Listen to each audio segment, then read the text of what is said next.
Hello and welcome to Peaceful at Heart. My name is Cedric Martin and I'll be your host. Each episode we're going to take a closer look at the book Peaceful at Heart, Anabaptist Reflections on Healthy Masculinity. We'll dive into the chapters, hear from the authors, and think a little bit more about what healthy masculinity might look like in our modern context. Joining us today is Hyung Jin Kim's son, or Pablo. Welcome and thanks for your work on the book so that we can discuss it today. How are you doing? I'm doing well, and it is a huge privilege and honor to be part of this interview. Thank you for reaching out. I'm excited for this. I am doing well. Today's Monday. I was able to rest pretty well on Sunday and feel with energy to start a new week.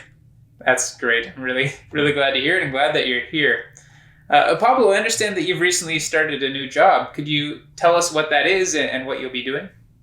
Sure. The title of my job is Senior Leader for Anti-Racism, working for Christian Reformed Church in North America. But I'll be more focusing on the Canadian context. And so in a nutshell, it is helping the denomination to become a more anti-racist and intercultural church. But of course, this kind of work cannot be done by one expert or one leader. Should be done by everyone. So the way how I'm trying to focus with the work is creating a BIPOC community within the Christian Reformed Church. BIPOC meaning Black, Indigenous, and people of color. They are the one who will be leading the church to become more anti-racist and be informed and be in communication with this advisory committee. I'll be working on a specific task like changing policies. What can we do better in the hiring processes? What church culture and structures need to be changed? So I'll be focusing on that and seeking toward individual, but also systemic and cultural transformation, and as well as theological transformation as well. That sounds amazing. I'm really excited to follow this new job that you're going to be starting. So keep me posted. Thank you. The only down part is that it's not a Mennonite denomination office, so but still, it is something what I'm passionate about. We're willing to share you, Pablo. That's all right. Yeah. Pablo, I really appreciated your chapter and your perspective on healthy masculinity. I appreciated the writings around Asian North Americans being bicultural people. What changes do you think we need to make North America a good home for those with bi, tri, or multicultural backgrounds?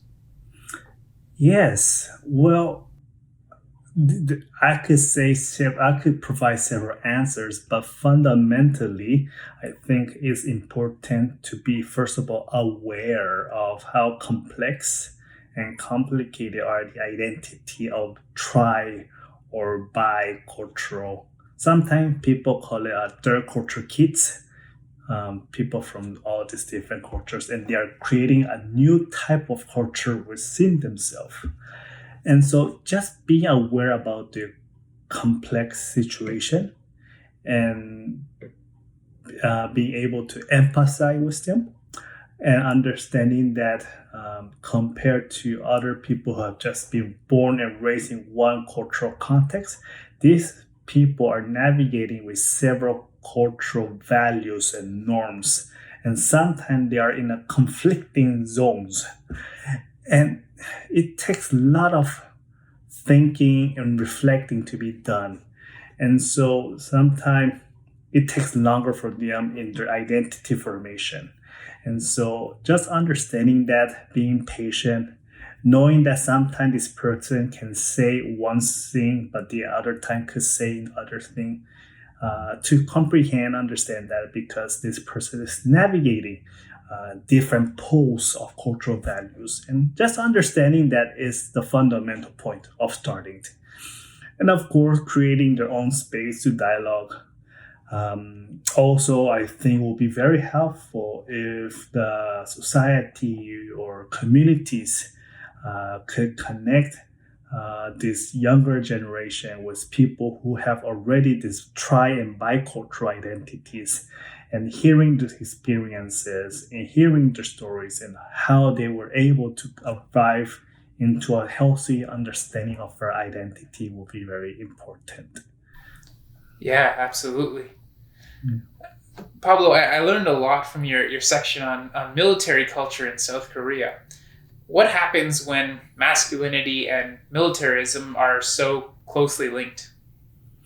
Yes, as you can see on this chapter, I focus more in a Korean context, and in a Korean context, the military projects a certain type of masculinity. For example, it should be someone who are bodily and physically healthy person.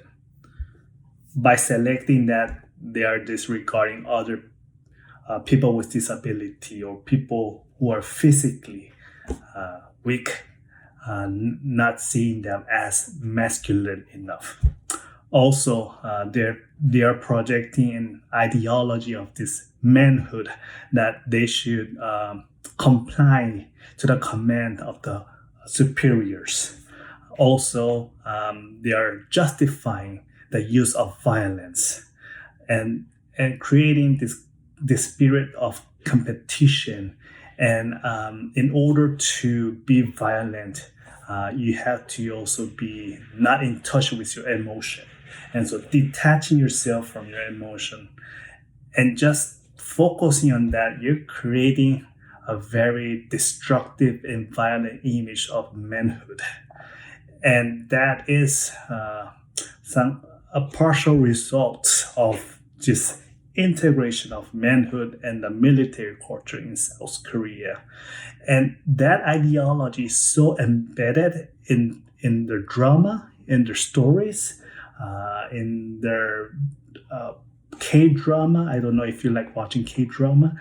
Also, in literature and understanding of nation and nationhood. It's just all entangled together. And so it was very necessary for me to name that so that people could start unlearning and disentangling from this understanding of military culture and manhood. Also, another thing that this integration of military and masculinity can bring is that you should be a very nationalist person, a patriot, or else you're not man enough to protect your country and your family. And it's just creating this myth based on this culture of military. Yeah, absolutely. There's a lot to untangle and a lot to unwork in a lot of areas, but I think specifically what you're talking about there, that makes a lot of sense to me. So thank you. Mm-hmm. In your list of recommendations for Asian North American men at the end of your chapter, you say, I recommend that we engage more in critical thinking in order to identify how we are mistreating others and name the injustices that we are experiencing. How do these recommendations play out? Do you see some men's group taking on these conversations? Yes.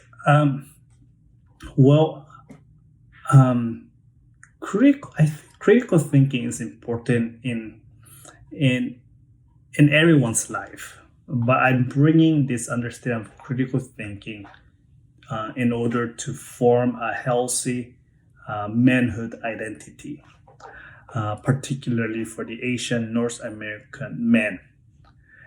And by integrating or by incorporating critical thinking, as you could see in this chapter, I have pointed out some of the areas how this myth of model minority are being played out, how we are Asians are viewed as perpetual foreigner, even though some Asian families have been here for fourth or fifth generation.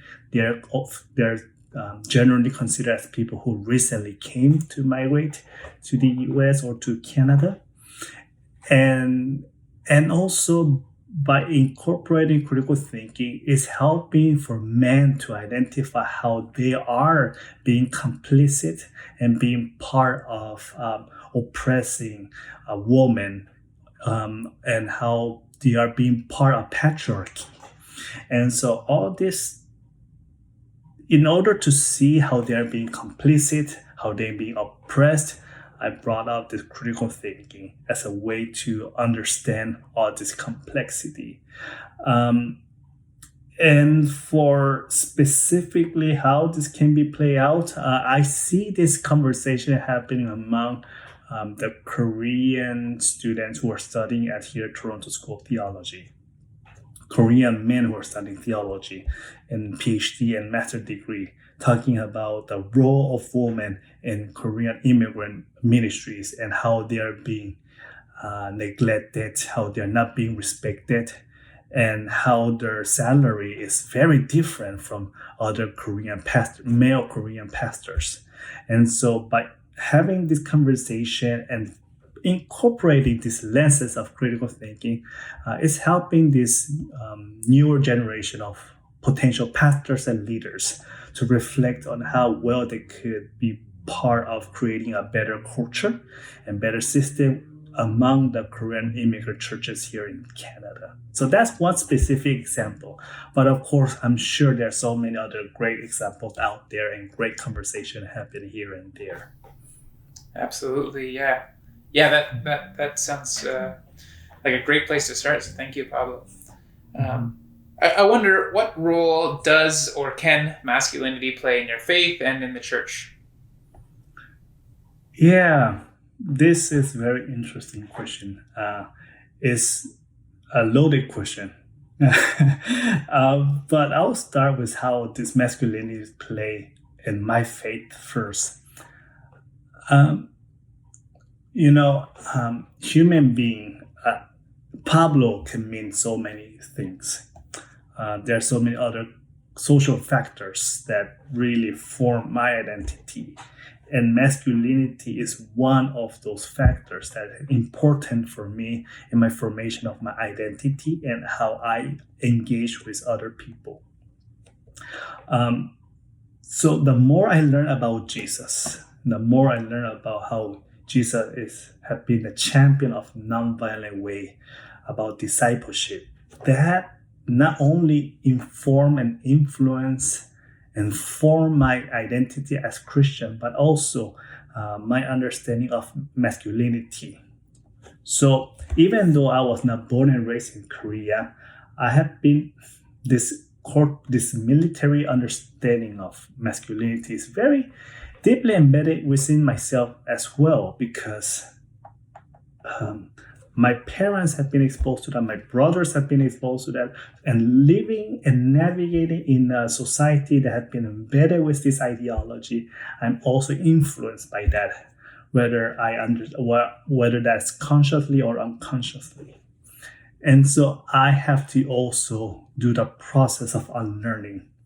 And by focusing on Jesus, understanding of the Jesus from an Anabaptist view, from a peacemaking view, is really helping me to create a better and healthier understanding of masculinity.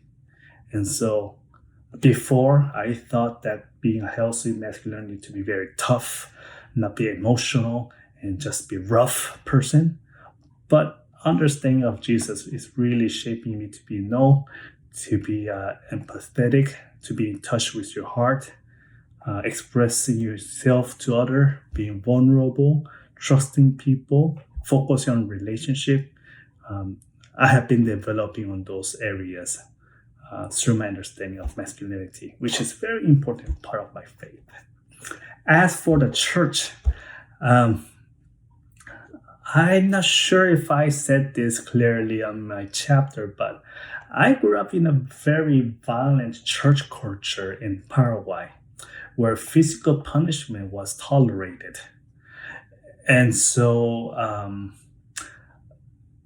by having a better understanding of faith, about loving one another and what it means to love one another, about putting down our sword and pick up our cross, what that means to be a community of faith, a community of shalom. It's really helping me to understand what it means to be a healthy and healthy church culture and system as well. So in that way, it really providing me a new imagination of the church and inspiring me in my work of creating the church to be a healthier church community. Absolutely. There's a lot to unpack there too, Pablo. I appreciated you thinking about there's a lot that goes into what makes up Pablo, and so I'll try to take that into what all goes into making up Cedric. Pablo, thank you very much for your time. I've really appreciated getting this opportunity to unpack your chapter a bit. Before we go, do you have any sending thoughts for us into the rest of our day? Yes. Well, I just want to point out that it is very important to have this conversation on healthy masculinity, manhood, from Christian perspective, especially from an Anabaptist Mennonite perspective. And this book and this chapter that I wrote is just the beginning. I don't want to say that this would give you all the answer, but it is a great point to start conversation. And of course, some of the readers might critique some of my points, and I welcome those critiques. And it is through those constructive conversation and engagement that we get to learn what it means to be a healthy man or manhood. So I welcome those critiques and that those critiques to be done in a constructive manner. And looking forward to engage in this conversation. That's great. Thank you so much, Pablo. We really appreciate your time, and I hope you have a great rest of your day too. Thank you. Thank you.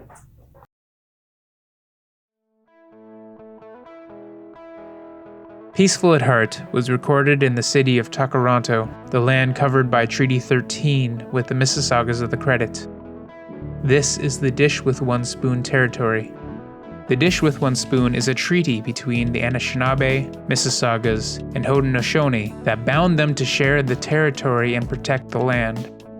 Subsequent indigenous nations and peoples, Europeans, and all newcomers have been invited into this treaty in the spirit of peace, friendship, and respect. We all eat out of the dish, and all of us that share this territory with one spoon. We want to acknowledge the ancestral lands and waterways of the Mississaugas of the Credit, the Anishinaabeg, the Chippewa, the Seneca, the Haudenosaunee, and the Wendat peoples.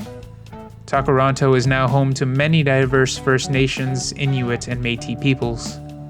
We wish to thank them and any other nations who cared for this land. Colonization is a continuing form of oppression, so it is important that we acknowledge the lands and digital spaces that we are holding and taking up. We remember the acknowledged and unacknowledged, recorded and unrecorded, past, present, and future. We are all treaty people.